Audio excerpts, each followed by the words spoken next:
Ce qui a profondément changé ces dernières années, ce sont deux choses de mon point de vue. D'abord l'efficacité et puis la transparence. Les entreprises doivent être efficaces en permanence, ce qui n'était pas forcément le cas. Il y avait des secteurs protégés avec des poches d'inefficacité assez terribles. C'est plus le cas aujourd'hui. Elles doivent être transparentes parce que tout filtre à travers les réseaux sociaux. L'entreprise de demain devra être beaucoup plus agile pour s'adapter aux transformations rapides de son environnement.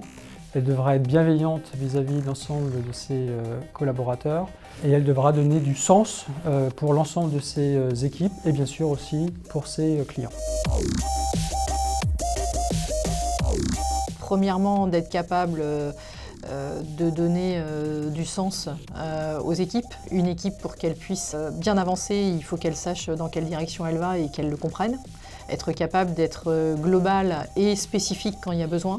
Et par ailleurs, pour moi, le dirigeant du futur, il doit vraiment développer la collaboration puisqu'on est dans des schémas de business qui sont de plus en plus internationaux.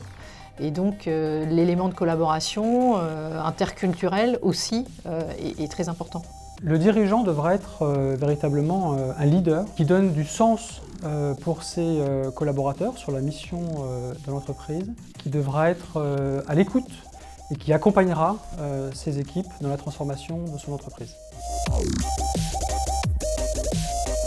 On va forcément demander aux individus de mieux comprendre dans quel contexte ils évoluent et leur valeur ajoutée et de devenir, à mon avis, beaucoup plus autonomes sur leur périmètre. Qui veut dire que derrière, il faudra aussi, et ça va un peu avec les éléments de disparition du dirigeant, donner plus de confiance aux équipes qui vont de ce fait avoir beaucoup plus de décisions individuelles à prendre.